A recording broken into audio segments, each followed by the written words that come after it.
Hello students, नमस्कार। आपके अपने यूट्यूब चैनल रोजगार विद पूनम पे सभी मेरे प्यारे बच्चों का स्वागत है। कैसे हो सब? उम्मीद है अच्छे होगे और अपनी पढ़ाई बहुत अच्छे से कर रहे होगे आप लोग। अब थोड़ा सा मौसम भी अच्छा आ गया है। पहले तो चलो बहाने मार देते थे कि मैम सर्दी लग रही है, ये लग रही है। अब तो थोड़ा सा मौसम ठीक हो गया और वापस से पढ़ना शुरू कर दो।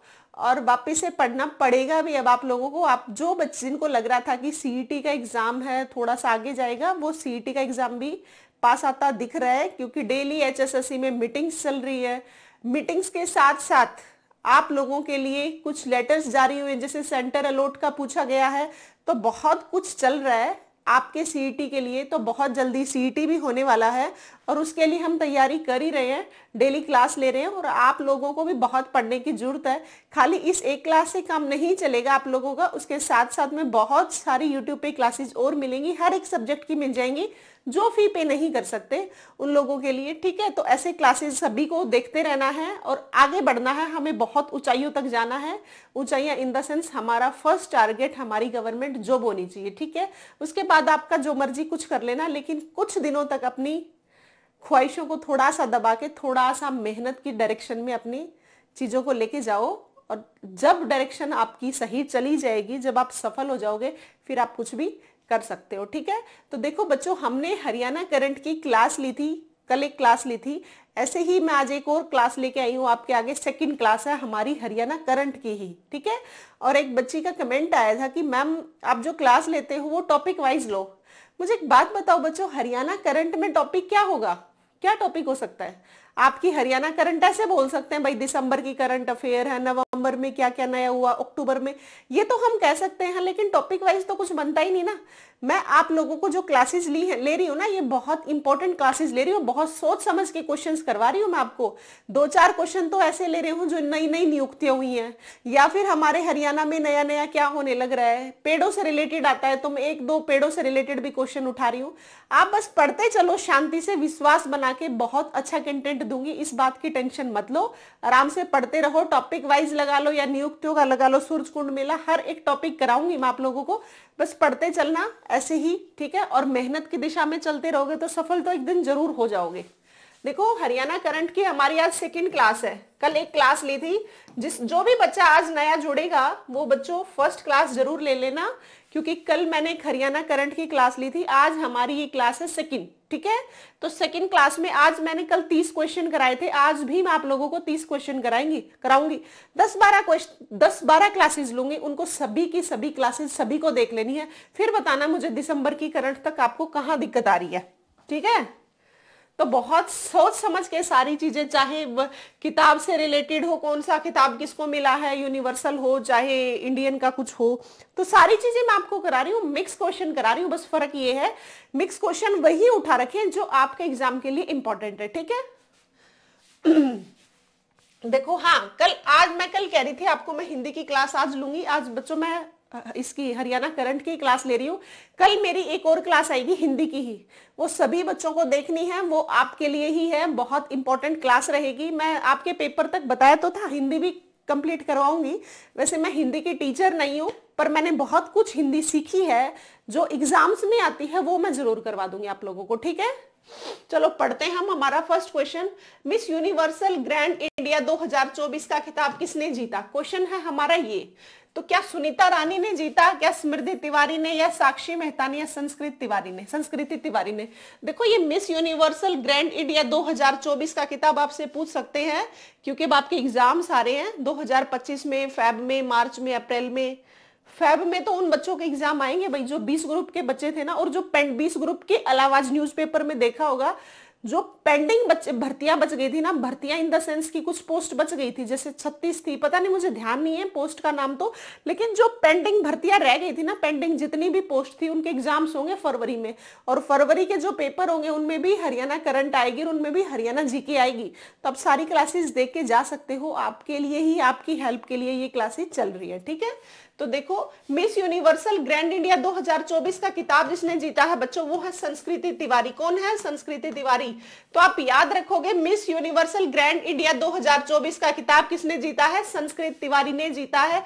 याद रखना है सभी बच्चों को। और हाँ, सभी बच्चे टेलीग्राम चैनल को ज्वाइन कर लेना। रोजगार विद पूनम से अपना टेलीग्राम चैनल है, मैं उस पर डेली जो करंट की क्लास लूंगी उसकी सारी पीडीएफ आपको वहां पे मिल जाएंगी, आप बाद में रिवाइज कर सकते हो। ठीक है, देखो मैं तो एक बार करा रही हूँ, मेरी कोशिश भी यही है कि मैं आपको पूरे का पूरा टॉपिक क्या है, ये जितने भी क्वेश्चन है, टॉपिक तो क्या, जितने क्वेश्चन है मैं आपको याद करा दूं। लेकिन क्या होता है कि जीके एक हमारा ऐसा सब्जेक्ट है, एक बार पढ़ने के बाद थोड़ा सा 2 दिन बाद 3 दिन बाद भूल जाते हैं। ठीक है, तो इसीलिए मैं आपको पीडीएफ दे रही हूं ताकि आप एक बार फिर से उस चीजों को क्या कर सको, रिवाइज कर सको। तो आप रिवाइज कर लेना, पीडीएफ टेलीग्राम चैनल पे मिलेगी, देख लेना। ठीक है, तो बच्चों मिस यूनिवर्सल ग्रैंड इंडिया 2024 का जो किताब जीता है वो जीता है संस्कृति तिवारी ने, याद रखोगे। हाँ, एक और, चलो इस क्वेश्चन से पढ़ाने से पहले मैं आप लोगों को एक बात बताना चाहूंगी। एक गुड़िया का मैसेज था कि मैम एचटेट का पेपर नहीं हो रहा है, टेंशन हो रही है। मुझे आप एक बात बताओ बच्चों, टेंशन लेने से पेपर हो जाएगा? लगता है आपको? मैं भी बहुत सारे टेंशन ले लूं किसी चीज का सोल्यूशन निकलता हो तो टेंशन लेना कोई सोल्यूशन नहीं है। देखो अब जो 2025 में जो टीचिंग की वैकेंसी जा रही है बच्चों, वो जब आपका एचटेट 2024 में शायद अक्टूबर में फॉर्म फिल करवाए थे, वो जो अक्टूबर में फॉर्म फिल करवाए थे वो एचटेट आपका पहले लेंगे, बाद में कोई भर्ती आएगी। आप ये बिल्कुल मत सोचना कि कोई भर्ती पहले आ जाएगी और एचटेट का एग्जाम बाद में होगा, नहीं, वो सरकार की सिरदर्दी है, वो एचबीएससी की सिरदर्दी है। ठीक है, उनका काम है आपका पेपर करवाना, आपकी सिर्फ तैयारी करना आपका काम है। भर्ती बाद में होगी, पहले आप लोगों को एचटेट का पेपर जरूर हो जाएगा। तो बस लगातार पढ़ते रहो, बस जब पेपर हो ना उस टाइम आपका सिलेक्शन होना चाहिए, बस इस बात का ध्यान रखना है आप लोगों को, तैयारी इतनी कर लेनी है। देखो आपको लगता है अगर एचटेट का एग्जाम की तैयारी आपकी पूरी हो गई है तो थोड़ा थोड़ा 1-1.5 घंटे पढ़ लो, उसका टेंशन क्यों लोगे? 1-1.5 घंटे वो पढ़ लो, फिर सीईटी की जितना कंटेंट है या सीईटी का जितना सिलेबस है वो कवर कर लो। सीईटी का पेपर भी तो आ रहा है ना अब आप लोगों का। देखो फैब और मार्च में तो बच्चों नहीं हो सकता, फैब मार्च में आप सभी को पता है फॉर्म फिल जरूर करवा लेंगे। फैब मार्च में अब 10th और 12th के एग्जाम्स चलेंगे, इसलिए नहीं होगा फैब और मार्च में तो, लेकिन अप्रैल में, जून, जुलाई बहुत सारे महीने हैं आप लोगों के पास, उनमें हो जाएंगे। अभी तो फॉर्म फिल भी तो करवाएंगे ना। जब कोई भी वीडियो बनाई जाती है कि सीईटी का पेपर अब होगा तब होगा, तो इन चीजों का मतलब यही होता है कि आप लोगों को पढ़ने की अब जरूरत है कि आपका फॉर्म फिल करवाने के बाद पता नहीं कब ले लेंगे। आपको तैयार रहना है, बस तब भी ले, आपका तैयारी पूरी होनी चाहिए। ऐसे ये स्टेट वालों के लिए भी है बच्चों, टेंशन नहीं लेनी। जिसकी पूरी तैयारी हो गई वो सीईटी की साइड मूव ऑन कर जाओ, सीईटी की तैयारी अच्छे से कर दो फिर, अगर एचटेट की तैयारी होगी। नहीं तो थोड़ी थोड़ी क्लासेस लेते रहो, धीरे धीरे पढ़ते रहो, कोई बात नहीं। जिसका टारगेट सिर्फ टीचिंग है ना, तो धीरे धीरे आराम से पढ़ते रहो। पेपर जब होना, आपका सिलेक्शन होना चाहिए या एचटेट का पेपर है तो आपका अच्छा स्कोर आना चाहिए, इस हिसाब से शांति से पढ़ते रहो। टेंशन लेने से कुछ भी नहीं होगा, टेंशन लेने से बस आपकी सिरदर्दी बंधेगी, आंखें कमजोर हो जाएंगी, बाल सफेद हो जाएंगे टाइम से पहले। मैं इसलिए बता दिया क्योंकि मेरे साथ भी ऐसा ही हुआ है। एज से पहले तो आंखें खराब, ज्यादा पढ़ना, ज्यादा टेंशन लेना सिर्फ ये देता और कुछ भी नहीं देता। टेंशन लेना किसी भी चीज का कोई सोल्यूशन नहीं है। हमारा काम है सिर्फ मेहनत करना, हम वो अच्छे से कर रहे हैं, बस वो करते चलो, जरूर सफल हो जाओगे। बेवजह की कोई टेंशन नहीं लेनी। किसी कोई उम्र की टेंशन लेता है, कोई घर की हालातों की टेंशन लेता है, बहुत टेंशन होती है, मैं समझती हूँ इस बात को। ऐसा नहीं है मैं कहीं और कहीं से आई हूँ, मैं भी यही रहती हूँ, आप लोगों के बीच में ही रहती हूँ, तो टेंशन मैं समझ रही हूँ, टेंशन होती है, पर टेंशन लेने से मिलेगा क्या? कुछ नुकसान ही होगा। जो टॉपिक याद कर रहे होगे उस टॉपिक को भूल जाओगे, दोबारा से अच्छे से माइंड काम नहीं करेगा। घर का कोई काम कर रहे होगे उसमें अच्छे से दिमाग नहीं चला पाओगे, है ना। तो टेंशन किसी को नहीं लेनी, आराम से पढ़ते रहो। अगर जिस भी बच्चे की एचटेट की तैयारी हो गई है, लगता है कि अभी एचटेट नहीं हो रहा है, तो आप सीईटी की तैयारी करना शुरू कर दो। सीईटी भी पास में ही आ रहा है, फिर एकदम से पता ही नहीं चलेगा कब में से सीईटी आ गया, पेपर दे दिया और फिर आगे कहोगे कि मैम अच्छा नहीं हुआ। ये बात नहीं सुनना चाहती मैं, आप लोग खूब दबा के मेहनत करो। मैं ये सुनना चाहती हूँ कि मैम हमारा सीईटी में बहुत अच्छा स्कोर रहा। ठीक है, तो एज कोई मैटर नहीं करती किसी भी नौकरी की तैयारी के लिए, आपके घर के हालात मैटर नहीं करते। और जो भी मैरिड मेरी बहनें पढ़ रही हैं या मैरिड कोई भाई पढ़ रहा है, तो उनके लिए तो मैं खुद बता रही हूँ, मैं भी तो शादी के बाद ही भी मैंने सारी मेहनत की है। मेरे पास एक छोटा सा बेटा था और जिस टाइम मैंने तैयारी शुरू की थी, तो थोड़ा सा रात को पढ़ो, काम ज्यादा है तो, पढ़ने का माहौल नहीं है तो, या फिर सुबह जल्दी उठ के पढ़ लो या फटाफट काम करके पढ़ लो। और जो अनमैरिड है वो तो बेवजह के बहाने लगा रहे हैं, उनके पास तो खूब टाइम है। हाँ, समस्याएं हो सकती हैं कुछ घर में, मानती हूं, लेकिन आप उन समस्याओं को हल करके या साइड में करके पढ़ सकते हो बच्चों, ठीक है। और जो, हाँ, कुछ बच्चे बोलते रहते हैं मैम आपका कॉन्टेक्ट नंबर मिलेगा। मैं बच्चों देखो, मेरा पर्सनल कॉन्टेक्ट नंबर तो अगर मैं देने लगी तो सारे दिन ड्यूटी पे मैं भी परेशान हो जाऊंगी। मैं कोशिश करूंगी एक और नंबर ले लेती हूँ और मैं उसका नीचे डाल भी दूंगी उस पे व्हाट्सअप, इस पे यूट्यूब पे नीचे, तो देख लेना, उस नंबर से मैं आप लोगों से बात कर लूंगी, ठीक है। आपकी प्रॉब्लम्स आएंगी, मैं सुनूंगी, बिल्कुल सही बात आप लोगों की, लेकिन मैं क्या करूंगी एक और नंबर ले लेती हूँ, वो मैं वहां पे डाल दूंगी। क्योंकि बच्चों आप खुद भी समझो, अगर मैं पर्सनल नंबर दे देती हूँ तो उस पर्सनल नंबर से क्या होगा, सारे दिन फोन आएंगे, ना रात को सो पाऊंगी ना दिन में सो पाऊंगी, है ना। तो मैं आप लोगों को जरूर दूंगी, पर आपकी जैसे ही प्रॉब्लम होती है आप कमेंट में डाल दिया करो, सभी की समस्याएं सुनेंगे, जहां तक हो सकता है हल भी करेंगे, ठीक है। आराम से पढ़ते रहो, निश्चिंत हो गए। एचटेट आगे जा रहा है, सीईटी आगे जा रहा है, कुछ आगे नहीं जा रहा, ये सब चीजें यही मिलेगी। मैं 2 महीने बाद आपको दिखाऊंगी कहते हुए कि पेपर आ गया, पढ़े नहीं आप लोग। और जो पेपर में अच्छा स्कोर नहीं करके आएंगे उनको भी कहूंगी आके कि मैं हर डेली क्लास में ही बोलती थी कि पढ़ते रहो बच्चों, पढ़ते रहो। सेकंड ऑप्शन आपको दिख रहा है कुछ, अगर आप नहीं पढ़े तो चलो आप टेंशन ले ली, टेंशन लेके आपने पढ़ना छोड़ दिया। आपको लगता है टेंशन लेने से आपकी नौकरी लग जाएगी? बिल्कुल नहीं ना। या फिर आपको ऐसा लगता है कि टेंशन लेने से पेपर जल्दी आ जाएगा? वो भी नहीं आएगा बच्चों। आराम से पढ़ते रहो, टेंशन लेना किसी भी चीज का सॉल्यूशन नहीं है। सॉल्यूशन वो हो सकते हैं, कमेंट में डाल सकते हो कि मैम इस टॉपिक में ये प्रॉब्लम है, या मेरी ये जेन्युइन प्रॉब्लम है, इस चीज को मैं ये टॉपिक कहां से पढ़ूं, ये सब्जेक्ट कहां से पढ़ूं, मैं वो जरूर सॉल्यूशन निकालूंगी। या घर की कंडीशन ऐसे है, मैं फी पे नहीं कर सकती, आप ये क्लासेस ले लो, मैं वो क्लासेस ले लूंगी, आपको कंटेंट प्रोवाइड करा दूंगी, इतना बिल्कुल कर सकती हूं। लेकिन पेपर ना होने की वजह से टेंशन का कोई सॉल्यूशन नहीं है बच्चों, ठीक है। आराम से पढ़ते रहा करो। ये आप लोगों को मेरे को इसलिए बोलना पड़ता है, आप बीच में बोल देते हो, कमेंट डालते रहते हो कि मैम टेंशन हो रही है, ठीक है। तो आज के बाद टेंशन नहीं लेना, शांति से पढ़ते चलना है। आसपास के जो सर्कमस्टेंसेस है ना ये, और आसपास का जो एनवायरनमेंट है जो आपको नेगेटिव करता है, उससे नेगेटिव नहीं होना। बस ध्यान एक ही बात का रखना है, अगर आप हमेशा नीचे गिरते हो ना, वो आपके घर वाले आस पड़ोस के होते हैं मेनली। देख लेना, कभी भी अपने आसपास में झांक के देख लेना आप, वो हमेशा नीचे गिराने की कोशिश करेंगे। आपका सिलेक्शन हो जाएगा ना, तब ये कहेंगे कि जरूर मुझे पता था कि ये जरूर सिलेक्शन ले लेगा।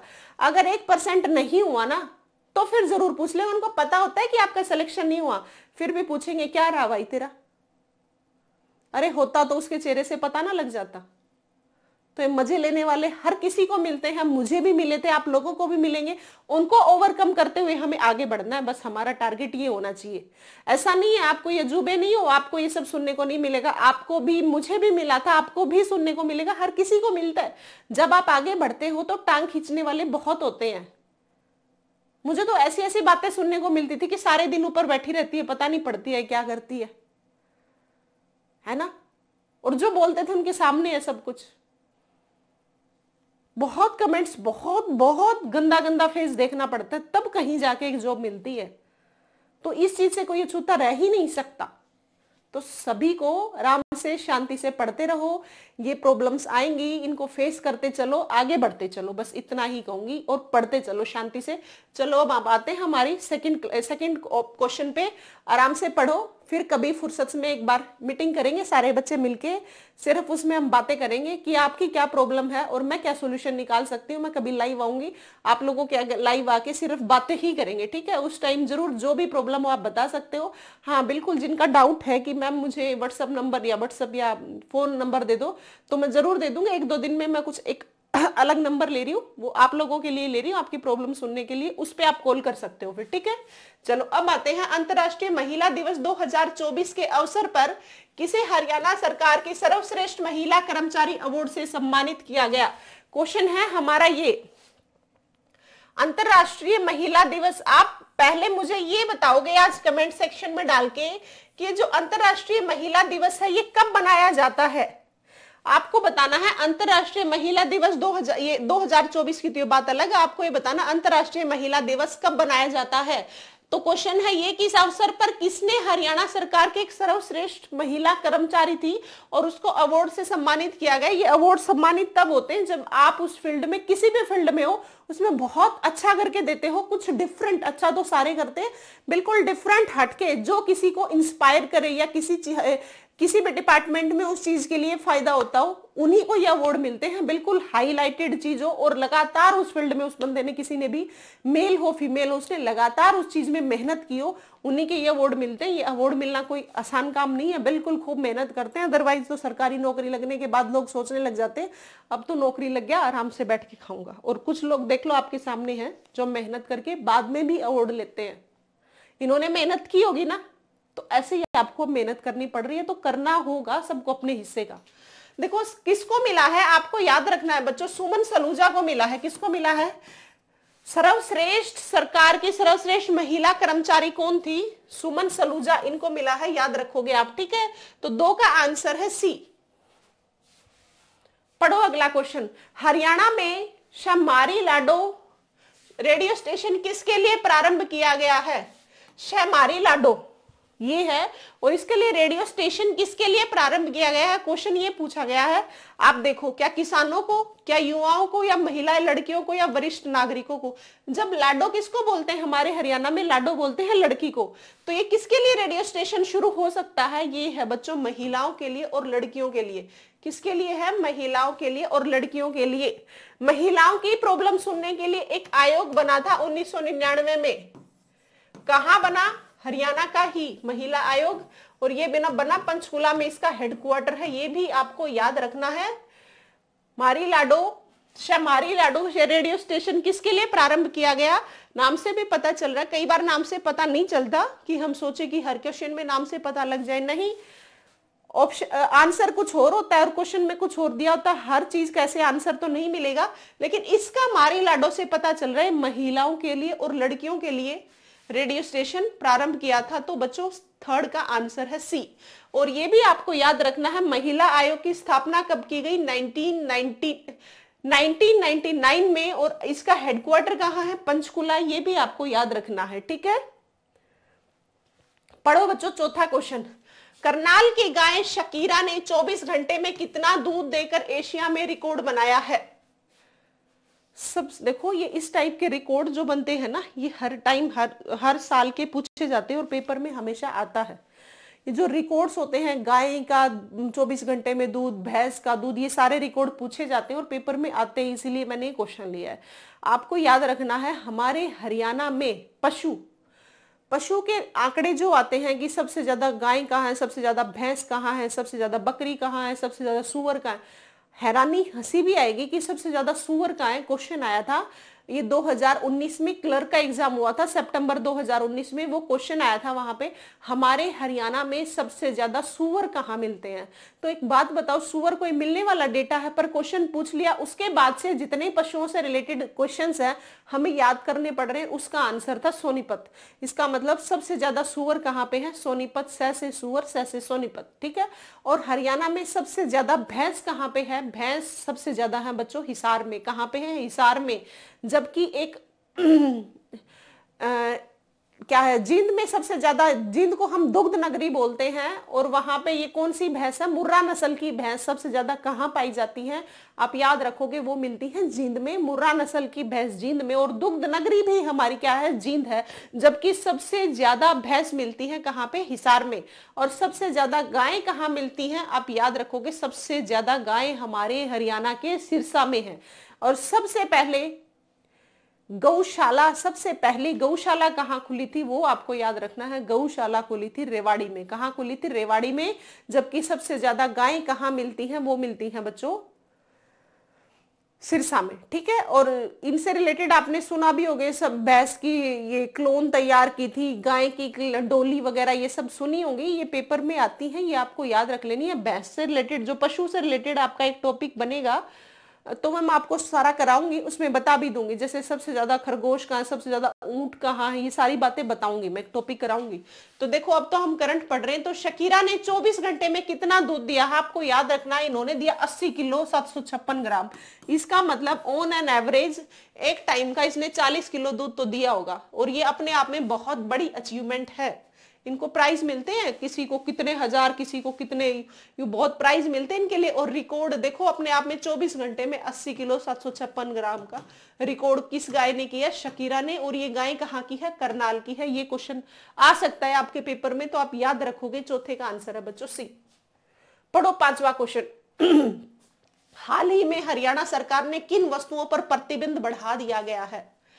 तो हरियाणा सरकार जो जो हमारे हरियाणा के लिए नुकसानदायक चीजें हैं, जो बहुत बढ़ावा दे रही है, कई चीजें ऐसी हैं जिनसे हमारे पूरे हरियाणा के युवा को नुकसान हो रहा है, तो कोशिश करती है सरकार कुछ इन चीजों पे प्रतिबंध लगाया जा सके। देखो सारी चीजें तो प्रतिबंध लगा तो देते हैं, लेकिन सारी होती नहीं है, लेकिन कोशिश की जाती है कि हम इन चीजों पे प्रतिबंध लगा दें और इनसे क्या हो जाए, कुछ मतलब इनसे बढ़ोतरी ना हो, कुछ कमी आए, कुछ रुकावट आए इन चीजों में, इसीलिए प्रतिबंध लगाए जाते हैं। तो आपको याद रखना, शराब या तंबाकू को लगाया, गुटखा पान मसाला को, प्लास्टिक बैग या कप को, या पटाखों के। वैसे नाम से यहाँ आइडिया लगाओ कि जिसने नहीं पढ़ा होगा वो प्लास्टिक बैग को लगाएगा, क्योंकि आप आम डेली लाइफ में आप देख रहे हो कि प्लास्टिक बैग को बैन कर दिया गया है ना। हम सब्जी लेने जाते हैं तो खुद का लेके जाना पड़ता है, कपड़े का बैग वगैरह।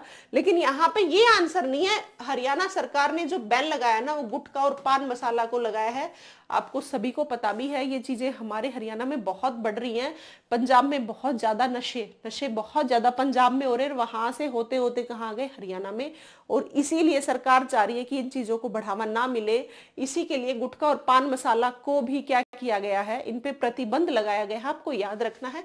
तो पांचवे का आंसर है बी। तो हरियाणा सरकार ने किन वस्तुओं पर प्रतिबंध लगाया है? गुटखा और पान मसाला पे, प्लास्टिक पे बिल्कुल ऑप्शन पे टिक नहीं करना। किस पे लगाया है? गुटखा और पान मसाला पे। पढ़ो अगला छठा क्वेश्चन। डायना मेमोरियल अवार्ड 2024 किसे दिया गया? अब लग गया पता? आप कह रहे थे टॉपिक वाइज मैं वही क्वेश्चन करवा रही हूँ जो आपके पेपर के लिए इंपॉर्टेंट है। आपका अवार्ड का पेपर में आएगा, खेल से संबंधित आपके पेपर में आएगा, सूरजकुंड से रिलेटेड आपके पेपर में आएगा, अंतर्राष्ट्रीय गीता महोत्सव में कौन सा राज्य कौन सा देश, ये सब आती है। ऐसे सूरजकुंड में ये सब आपके पेपर में आती हैं। वृक्षों से रिलेटेड कोई पेंशन स्कीम की जाए, बनाई जाए, नहीं, उनसे रिलेटेड आते ही अवार्ड्स आते हैं। ये सारी चीजें आपको मैं करवा के भेजूंगी, आराम से पढ़ते रहा करो, ठीक है। देखो डायना मेमोरियल अवार्ड किसको दिया गया है? आप याद रखोगे बच्चों, ये मिला है मानसी गुप्ता को। तो डायना मेमोरियल अवार्ड 2024 किसे दिया गया बच्चों?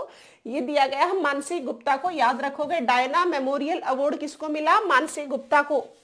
पढ़ो अगला क्वेश्चन। हरियाणा सरकार ने पूर्व अग्निवीरों को नौकरियों में कितने प्रतिशत आरक्षण देने की घोषणा की है? 2-3 साल पहले, 2-3 तो क्या शायद 4 साल हो गए होंगे, अग्निवीर का ये सिस्टम आया था कि हम परमानेंट ना निकाल के भर्ती आर्मी की, अग्निवीरों की, इनकी क्या करेंगे हम, हमारे पूरे भारत में ही अग्निवीर का ये सिस्टम चला दिया। इस पे बहुत ज्यादा लोगों ने आक्रोश भी दिखाया था कि ऐसा नहीं होना चाहिए। कुछ टाइम के लिए इनकी नौकरी कर दी गई, फिर कहा गया उसके बाद ये घर आ सकते हैं, इनमें से हम सिर्फ 25% लेंगे। तो ये वैसे तो गलत था। देखो पहले अग्निवीर थे, इनको कितना फायदा भी होता था। और एक बात बताओ, एक आदमी ने जिसने पढ़ाई करके सिलेक्शन ले लिया, आपको लगता है कि 4 साल 5 साल पढ़ाई छोड़ने के बाद वो बच्चा वापिस से पढ़ने लग जाएगा? नहीं होता बच्चों, ऐसा पॉसिबल नहीं होता, ठीक है। किसी की लाइफ में नहीं होता। जब आप जॉब लग जाते हो, बहुत सारे एक्स्ट्रा काम बन जाते हैं, फिर पढ़ाई का टाइम नहीं मिलता। वही टाइम होता है जब जॉब नहीं लगे थे, उससे पहले इतना टाइम निकाल पाते थे, और वही टाइम जॉब लगने के बाद नहीं मिल पाता। आपको पता है, रीजन ड्यूटी हो जाती है, घर की फैमिली की जिम्मेवारियां, बहुत सारे काम हो जाते हैं। जबकि सरकार ने गलत किया था, पर हम कुछ कर नहीं सकते। लेकिन सरकार ने इतना जरूर किया है, पूर्व अग्निवीरों को नौकरियों में आरक्षण दिया है। वो कितने परसेंट? 10% आरक्षण दिया है इनके लिए। बस ये छूट जरूर की है कि आपको कितने परसेंट आरक्षण मिलेगा?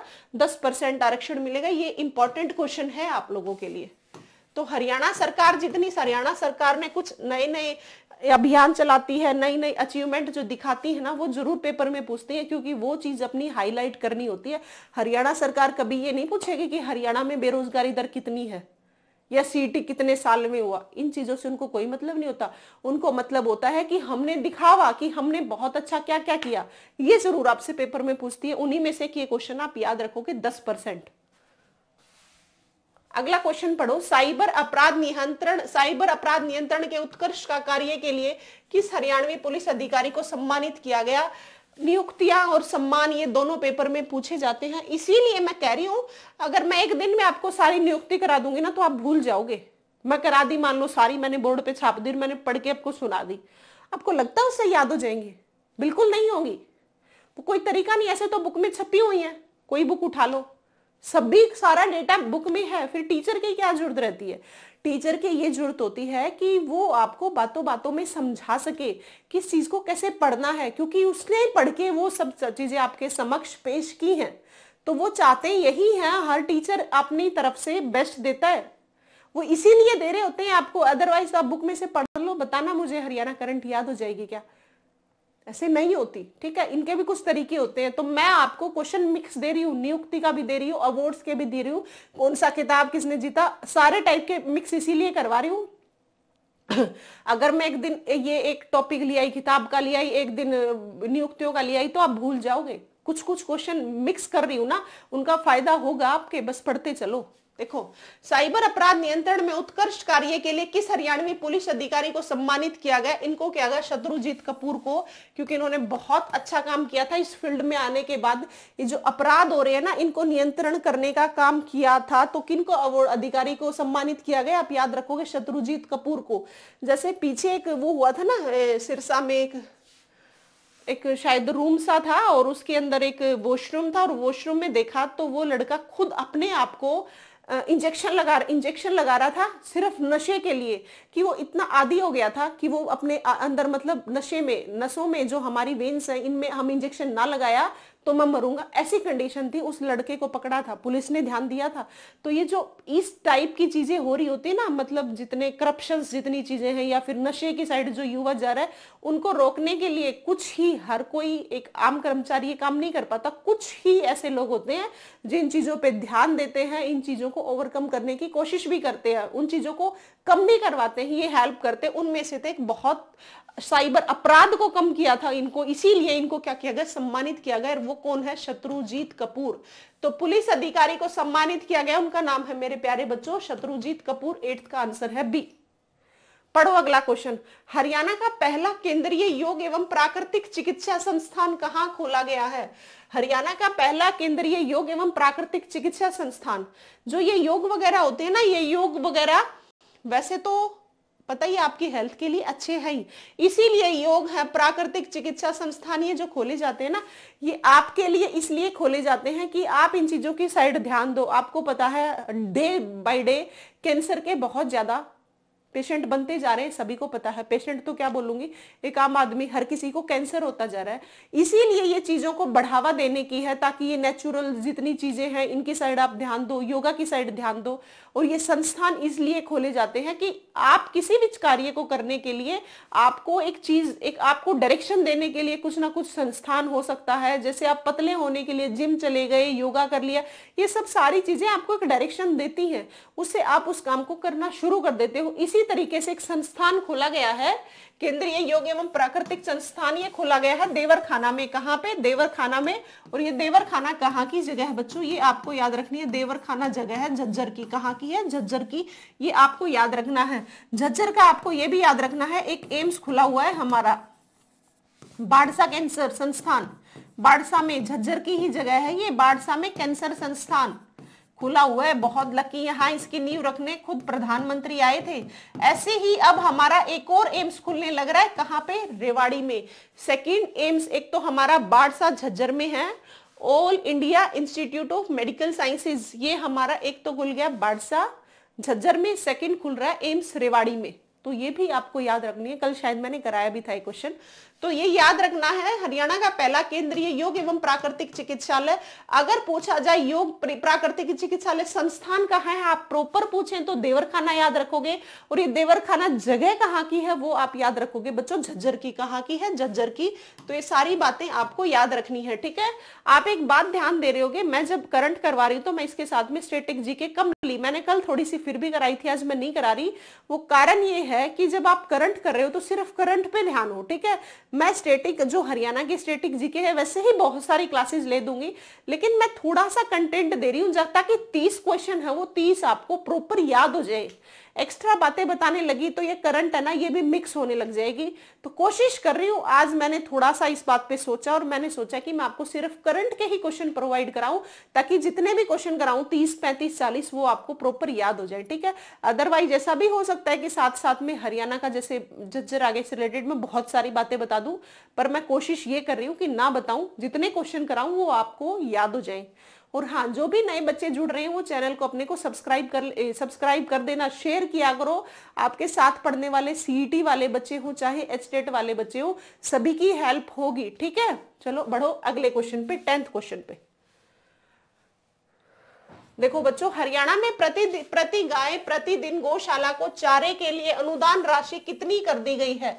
देखो, प्रतिदिन गाय को गौशाला में चारा दिया जाता है, उसके लिए कुछ साथ के साथ हमारी हरियाणा सरकार भी सपोर्ट कर रही है कि जो ताकि जो रोड्स वगैरह पे क्या घूम रही है, जो फ्रीली जो गायें घूमती हैं, आपको पता होगा, आप सामने देखते भी हो, इनसे बहुत सारे एक्सीडेंट भी होते हैं, और ना इनको प्रॉपर खाना मिलता है, खेतों में जाती है तो किसी किसान का नुकसान कराती है। अगर ये रोड पे चल रही है, एकदम से आगे आई तो चलने वाली गाड़ी में नुकसान कर दी, तो इस टाइप से बहुत सारे नुकसान होते हैं। तो क्या कर रही है हरियाणा ने, प्रॉपर गौशाला बना दी, इनको वहां पे रखो और इनके लिए हम चारा देंगे, और पर डे के अकॉर्डिंग, एक गाय के अकॉर्डिंग के लिए पैसे भी बनाए। इसका मतलब हरियाणा सरकार बहुत हेल्प कर रही है, और गौशाला में रहेंगी गाय तो ये ठीक रहेंगे, ठीक इन द सेंस प्रॉपर खाना मिलेगा इनको, या फिर एक आम जो जनता है उसका नुकसान भी नहीं होगा। तो देखो, ये प्रतिदिन कितनी राशि की है, तो आपको याद रखनी है बच्चों, ये की है 20 रुपए। कितनी की है? 20 रुपए। 20 रुपए का मतलब ये मत समझना कि 20 रुपए में चारा बहुत सारा आ जाता है, ठीक है। इसका मतलब याद रखो कि प्रतिदिन गौशालाओं को चारे के लिए अनुदान राशि कितनी कर दी गई है? ₹20। एक गाय के लिए 20 रुपए का चारा मिलेगा। हरियाणा सरकार ये साथ में सपोर्ट कर रही है। तो 10th का आंसर है बच्चों सी। अगला क्वेश्चन देखो, DRDO, defence research department organisation, DRDO के स्मार्ट के लिए स्टील शीट की आपूर्ति किस हरियाणवी कंपनी ने की है? स्मार्ट के लिए, डीआरडीओ के स्मार्ट के लिए स्टील शीट की आपूर्ति किस हरियाणवी कंपनी ने की है? टाटा स्टील ने, जिंदल स्टील ने, सेल ने, या भूषण स्टील ने? टाटा स्टील तो हमारे हरियाणा में है ही नहीं। हमारे हरियाणा में बहुत सारे काम जिंदल स्टेनलेस स्टील है जो ये कर रहा है। इसी तरीके से एक और इनकी भी हेल्प की है, किसने? जिंदल स्टेनलेस स्टील ने। आपको पता है सावित्री जिंदल पूरे हिसार में, हिसार को इन्हीं की वजह से स्टील सिटी भी बोलते हैं। स्टील सिटी इसलिए बोला गया, देखो वैसे अगर मतलब हर किसी में तो नॉर्मल दिमाग ही होता है, हर किसी में इतना दिमाग होता नहीं है। उस टाइम पे जब ये क्या फावड़े, तसले, ये सब बेचते थे, कौन? जिंदल फैमिली वाले, ठीक है। तो इन्होंने क्या किया, चीजों को समझा, सोचा कि आगे आने वाले टाइम में इन चीजों की जरूरत होगी। इन्होंने टूटी वगैरह के काम, जैसे जो सैनिटरी उद्योग है, इन सब चीजों के काम किए, और ये फिर स्टील का काम किया इन्होंने, बहुत ज्यादा टूटी हो गई, या फिर और काफी काम किए जिनमें स्टील का यूज होता है। तो उनसे देखो आज उनका कहाँ पे पूरे भारत में परचम लहरा रहा है, स्टेनलेस स्टील का। हर किसी में तो दिमाग नहीं होता, लेकिन जिनमें ये चीजें आगे क्या होगा इस चीज के लिए जो सोच लेते हैं, उनकी पीढ़ी दर पीढ़ी क्या हो जाते हैं, खूब मजे ही हो जाते हैं भाई इन लोगों के। और इनको क्या जरूरत है सरकारी नौकरी की, है ना। तो देखो किस कंपनी ने की है, तो ये स्टेनलेस स्टील ने की है, जिंदल ने। देखो, हरियाणा के किस पुरातात्विक स्थल पर जीपीआर सर्वेक्षण कार्यक्रम शुभारंभ हुआ है? जीपीआर का है ग्रैंड पेनिट्रेटिंग रोड। देख लो, अब ग्रैंड पेनिट्रेटिंग रेंज है, शायद रोड नहीं है। तो ये कहाँ किया गया है? ये किया गया है बच्चों अग्रोहा में। तो किस पुरातात्विक स्थल? पुरातात्विक स्थल इसे है अग्रोदक नामक राजा ने बसाया था। अग्रोहा में तो हमारे बहुत सारे ये कोइंस सिक्के वगैरह भी मिले हैं। अग्रोहा का तो बहुत नाम पड़ते ही है, 7 ईंटों पर ईंट मिली थी जिसपे ये 7 सवर जहां मिले थे ये अग्रोहा में ही मिले थे। ठीक है, तो देखो जीपीआर का मतलब यहाँ पे है अर्थ के नीचे, मतलब जमीन के नीचे कुछ रेज से कुछ टेक्निकल सिस्टम को उभारा जाए, टेक्निकल काम किए जाए, इसीलिए जीपीआर का शुरुआत की है। और की कहाँ से है ये आपको याद रखनी है, ये की है बच्चों अग्रोहा से। तो 12th का आंसर है बच्चों बी। पढ़ो 13वां क्वेश्चन, हरियाणा बाल कल्याण परिषद की मानद महासचिव किसे नियुक्त किया गया? पता लग गया? ये नियुक्ति के 2-4 क्वेश्चन के बाद एक क्वेश्चन उठा के ला रही हूँ, इसीलिए ला रही हूँ क्योंकि ये क्वेश्चन आपके लिए इंपॉर्टेंट है। सारे मैं एक दिन करा दूंगी तो भूल जाओगे, थोड़े थोड़े करते रहो आराम से। बाल कल्याण के परिषद की मानद महासचिव किसे बनाया गया है? आपको याद रखना है, ये बनाया गया सुषमा गुप्ता को। किसको बनाया गया बच्चों? सुषमा गुप्ता को बाल कल्याण परिषद की मानद महासचिव बनाया गया है। अगला देखो, अंतरराष्ट्रीय लवणता सम्मेलन 2024 का आयोजन हरियाणा में कहां किया? ये लवणता सम्मेलन होगी, इस टाइप के सम्मेलन इसलिए किए जाते हैं जैसे कुछ जगह हरियाणा में ऐसी हैं जहां पे क्या नहीं हो रहा, अच्छे से खेती नहीं हो पा रही। इसका मतलब वहां पे मिट्टी पे व्हाइट व्हाइट लेयर जम जाती है, उस लेयर की वजह से वो लवणता ही होती है। उसमें क्या है, नमकीन नमकीन पानी हो जाता है और वो वहां पे अच्छे से फर्टिलाइजेशंस डालने की वजह से क्या नहीं होती, खेती वगैरह अच्छी नहीं हो पाती। इसीलिए ये सम्मेलन किए जाते हैं कि बैठ के डिस्कशन किया जाए कि इनका सॉल्यूशन क्या है। इनका सॉल्यूशन की ये लवणता है, इसको कम किया जाए, अच्छे से उस जगह को उपजाऊ बनाया जाए, इसलिए सम्मेलन होते हैं। और ये अब की बार 2024 का बच्चों आपको याद रखना, ये किया गया था करनाल में। कहां पे किया गया? करनाल में। लवणता सम्मेलन 2024 का आयोजन कहां हुआ? करनाल में हुआ बच्चों, ये आपको याद रखना है। पढ़ो 15वां क्वेश्चन, हरियाणा के किस जिले में द्वितीय पंचकुला पुस्तक मेला आयोजित किया गया? इसका मतलब पहले पुस्तक मेला लगा था और दूसरा लगा है, नाम से भी पता लग रहा है द्वितीय पुस्तक मेला। आपके पेपर में यहां तो लिख दिया द्वितीय पंचकुला पुस्तक मेला, आपके पेपर में ये भी आ सकता है कि द्वितीय पुस्तक मेला कहां पे लगाया गया, तो आपको याद रखना ये लगाया पंचकुला में। तो पुस्तक मेला नाम से भी पता लग रहा है वहां तो, लेकिन यहाँ इसको भी हटा के आपसे पूछ सकते हैं, ये वाली बात लिख देंगे तो भी आपको याद रखना है बच्चों पंचकुला में लगाया गया। तो 15 का आंसर है सी। अगला देखो, मुख्यमंत्री मातृत्व सहायता योजना किसके लिए शुरू की गई?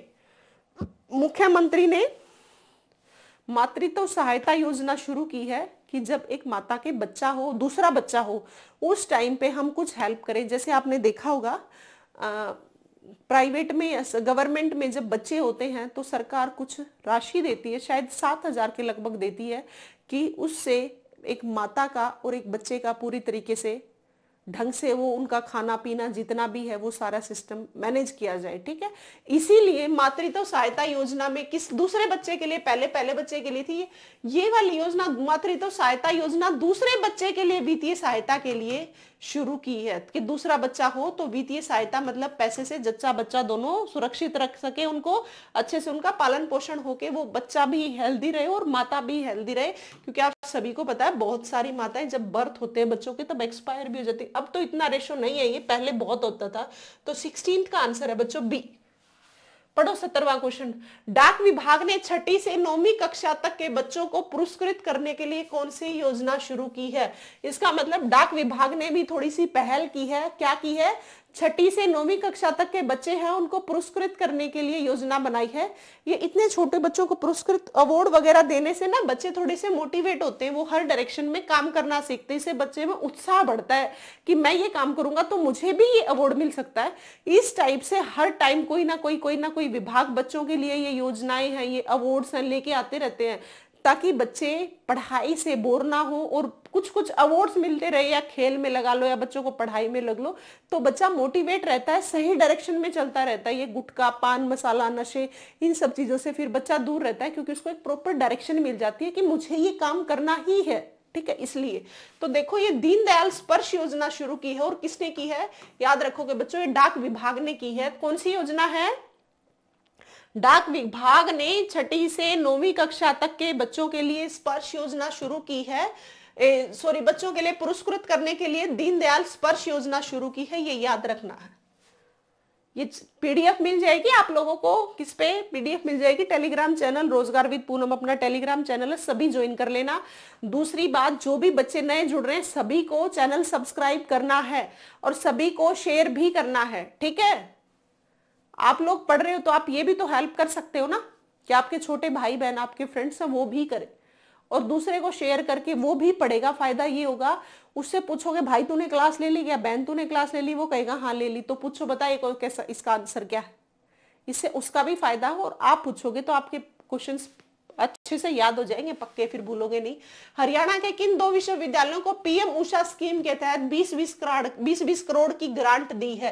देखो 2 विश्वविद्यालय हैं, पीएम उषा स्कीम के तहत इनको 20-20 करोड़ रुपए दिए गए हैं, और वो कौन कौन से हैं वो आपको याद रखते हैं। महर्षि दयानंद यूनिवर्सिटी है, एमडीयू है रोहतक की, और बीपीएस है खानपुर सोनीपत की यूनिवर्सिटी, भगत फूल सिंह वाली बीपीएस भगत फूल सिंह।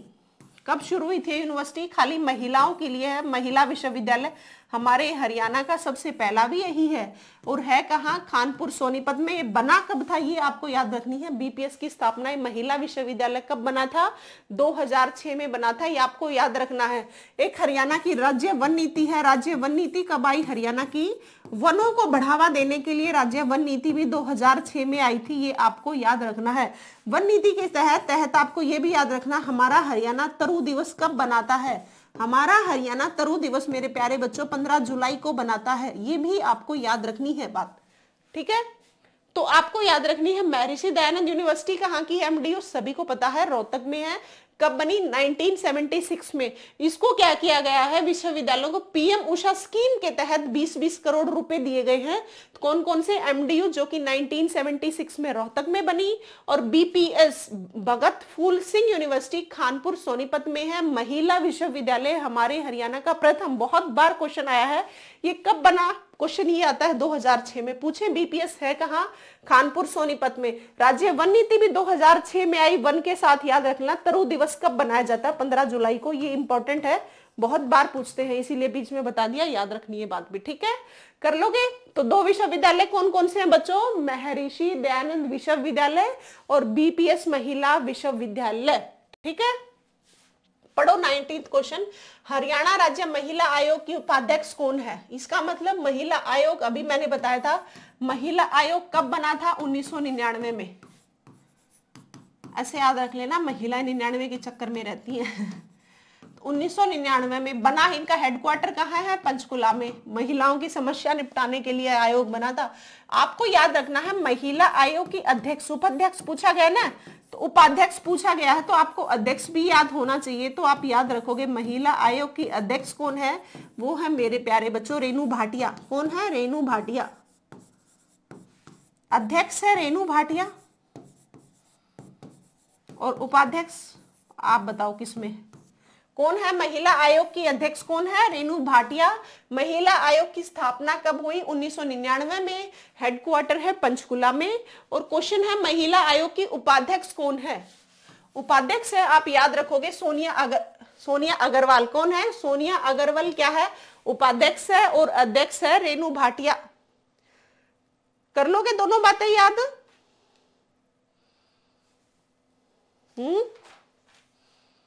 तो लग गया पता कौन है? सोनिया अग्रवाल। पढ़ो 20वां क्वेश्चन। मिसेज हरियाणा 2024 का खिताब किसने जीता? ये मिसेज है, मिस यूनिवर्स है, ये सारे पेपर में आएंगे, याद रखने हैं। जैसे मानद महासचिव कौन बना, ये सब सारी चीजें याद रखनी है। सिर्फ 30 क्वेश्चन कराऊंगी, बस 30 क्वेश्चन पक्के कर लेना आज। इतने आसान तरीके से आपको मैं हरियाणा करंट करा रही हूँ, दिक्कत नहीं आएगी। सिर्फ 30 क्वेश्चन और उसकी पीडीएफ भी दे रही हूँ, तो इससे बेस्ट और तो क्या होगा, मैं क्या बताऊं अब तो। मिसेज हरियाणा 2024 का खिताब किसने जीता? तो मिसेज हरियाणा 2024 का खिताब जीता था निधि भारद्वाज ने। किसने जीता? निधि भारद्वाज ने मिसेज हरियाणा 2024 का खिताब जीता है। अगला क्वेश्चन देखो, हरियाणा में सरकारी स्कूल के बच्चों ने किस पर्वत पर तिरंगा फहराकर रिकॉर्ड बनाया है? आपको याद रखना है, हरियाणा में सरकारी स्कूल के बच्चों ने माउंट रेहनोक पर तिरंगा फहराया है, पर्वत पर। अब आप मुझे ये बताओगे कि ये माउंट रेहनोक कहाँ का जगह है? ये माउंट रेहनोक जैसे दक्षिण अफ्रीका की किलिमंजारो है ना, माउंट आबू हमारे राजस्थान में है, इंडिया में। माउंट एवरेस्ट आपको पता ही है कहाँ है, ठीक है। तो आप बताओगे तो माउंट रेहनोक जो है यहाँ पे हरियाणा में सरकारी स्कूल के बच्चों ने पर्वत पर तिरंगा फहराकर रिकॉर्ड तो बना दिया। आप ये बताओगे माउंट रेहनोक जगह कहाँ की? अगर नहीं बताओगे तो मैं जरूर बताऊंगी कल की क्लास में, बट आपके लिए क्वेश्चन ये है माउंट रेहनोक कहाँ की जगह है, कहाँ का ये जगह, ठीक है, याद रखना है। हरियाणा सार्वजनिक उपक्रम ब्यूरो के चेयरमैन कौन बने हैं? आपको याद रखना है हरियाणा सार्वजनिक उपक्रम ब्यूरो के पहले सुभाष बराला थे, बहुत बार चेंज होते रहते हैं ये, अभी फिलहाल कौन बने हैं आप याद रखोगे, अनुराग रस्तोगी। सार्वजनिक उपक्रम ब्यूरो के क्या बने हैं बच्चों? चेयरमैन बने हैं कौन? अनुराग रस्तोगी सार्वजनिक उपक्रम ब्यूरो के चेयरमैन बने हैं। अगला क्वेश्चन देखो, हरियाणा के किस जू में शेरनी सुधा ने पहली बार 2 शावकों को जन्म दिया है? जू ने शेरनी सुधा है और ये कहाँ की है? रोहतक जू की है। कहाँ की है? रोहतक जू की है कि शेरनी सुधा ने पहली बार 2 शावकों को जन्म दिया है।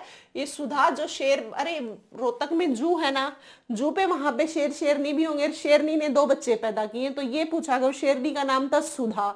ये पूछा गया कि ये सुधा जो थी इसने 2 बच्चे दिए, तो ये कौन से जू की बात है?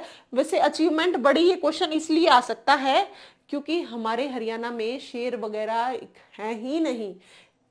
मान रहे हो आप ये बात? क्योंकि बहुत टाइम पहले हमने ये है साउथ अफ्रीका से मंगवाए थे बहुत सारे, मध्य प्रदेश की जगह पे। तो ऐसे ही हमारे हरियाणा के रोहतक जू में एक शेरनी ने 2 बच्चों को जन्म दिया है, क्योंकि हरियाणा में शेर वगैरह अब रहे ही नहीं, वो बात है ही नहीं। तो देखो नेक्स्ट क्वेश्चन देखो, किस पहलवान ने पुरुष कुश्ती में भारत को पहला पेरिस ओलंपिक कोटा दिलाया? पुरुष कुश्ती में बहुत दिन पहले की बात है, ये बहुत दिन तो क्या 3-4 महीने पहले की, पहलवान पुरुष कुश्ती ने भारत को पहला पेरिस ओलंपिक कोटा दिलाया, वो थे अमन सेरावत। ये और अमन सेरावत ही वही है जिनके शायद फादर मदर दोनों ही, शायद ध्यान नहीं है मुझे, मैंने देखा था इनको कौन बनेगा करोड़पति में, अमिताभ बच्चन ने इनसे क्वेश्चन किए थे और ये एक बार आए थे इनके साथ में, क्या मनु भाकर और अमन सेरावत साथ में आए थे।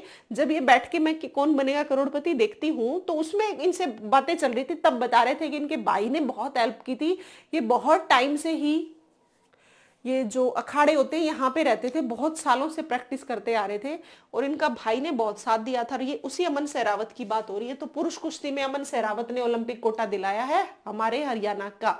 तो 24वें का आंसर है सी। पढ़ो 25वां क्वेश्चन, हरियाणा के शैक्षणिक संस्थानों में छात्रों के लिए बस पास की सीमा कितनी बढ़ाई गई है?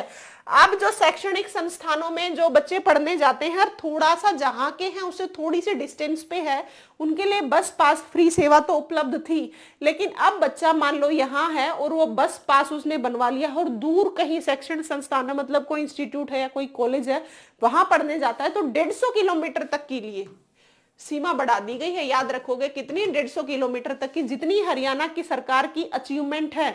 अचीवमेंट तो क्या है? जो वो काम कर रहे हैं, कुछ दिखा रहे हैं, कागजों में है, सच्चाई है तो खैर सच्चाई है। तो ये सब चीजें आप खुद जिस चीज में बढ़ावा दे रही है ना सरकार, वो अपनी अच्छाइयां सरकार जरूर पूछती है पेपर में। आपको याद रखना है 150 किलोमीटर। सरकार ये तो बिल्कुल नहीं पेपर में लिखेगी कि सीईटी कितने सालों से नहीं लिया, जो सरकार कह रही थी हर साल हम पेपर लेंगे, वो सब चीजें सरकार नहीं ले देती। अब 2021 में जिस बच्चे ने पेपर नहीं दिया, 2025 आ गया, तो उस बच्चे का कितना नुकसान होगा आप सोच के देखना। नवंबर 2022 में हुआ था, लेकिन फॉर्म तो पहले ही फिल करवा लिए गए थे ना। फॉर्म फिल करवाने के बाद कितने टाइम तक, देखो बच्चों का कितना नुकसान है। सरकार को कोई मतलब नहीं है इन चीजों से। बच्चे कितना लाइब्रेरी में बैठ रहे हैं, कितनी फी पे कर रहे हैं। बहुत बच्चे ऐसे हैं लाइब्रेरी की फीस भी नहीं दे सकते, पर क्या करें, मजबूरी है। सरकार को इन चीजों से मतलब ही नहीं है। सरकार के ना रिश्तेदारों को लगना, ना सरकार वाले बच्चों को लगना है तो हम जैसे बच्चों को लगना है, लेकिन सरकार को कोई फर्क नहीं पड़ता। और सरकार कभी अपनी कमियां पूछती भी नहीं है पेपर में। क्यों पूछेगी भाई? वो सीधी सी बात है, नहीं पूछेगी। तो देखो हरियाणा में सरकारी स्कूल के बच्चों ने किस पर्वत पर तिरंगा फहराकर, अभी बताया था माउंट रेहनोक पर। फिर से आ गया क्वेश्चन, देखो हरियाणा के किन जिलों में वाटर प्लस श्रेष्ठ रैंकिंग मिली है? हाँ, इस टाइप के क्वेश्चन पूछते हैं और हमेशा पूछते हैं वाटर प्लस के। आपको याद रखना है अब की बार हिसार और करनाल को रैंकिंग मिली है। किसको? वाटर प्लस में किसको रैंकिंग मिली है? हिसार और करनाल को। ये वाटर प्लस रैंकिंग इस टाइप से देना, इसका मतलब ये होता है कि आप वाटर को आप सेव कर रहे हो, बचा रहे हो आगे आने वाली पीढ़ी के लिए, आप बहुत ज्यादा वेस्टेज नहीं कर रहे हो। जब ये रैंकिंग दी जाती है कि यहाँ पे जो पानी का लेवल है वो ठीक ठाक है, इस टाइप के लिए ये देखने के लिए रहती हैं, क्योंकि जहां जहां नीचे चलेगा आगे आने वाली जनरेशन को बहुत समस्याएं आने वाली हैं। वो अलग बात, हम इनको हल्के में ले लेते। तो 27 का आंसर है बच्चों बी। अगला क्वेश्चन देखो, NIRF रैंकिंग 2024 में मुफ्त विश्वविद्यालय की श्रेणी में पहला स्थान किसे मिला है? आपको याद रखना है, मुफ्त विश्वविद्यालय ओपन यूनिवर्सिटी जिसको बोलते हैं उसको मिला है, पहला स्थान मिला है हमारी इंदिरा गांधी यूनिवर्सिटी को, INDU।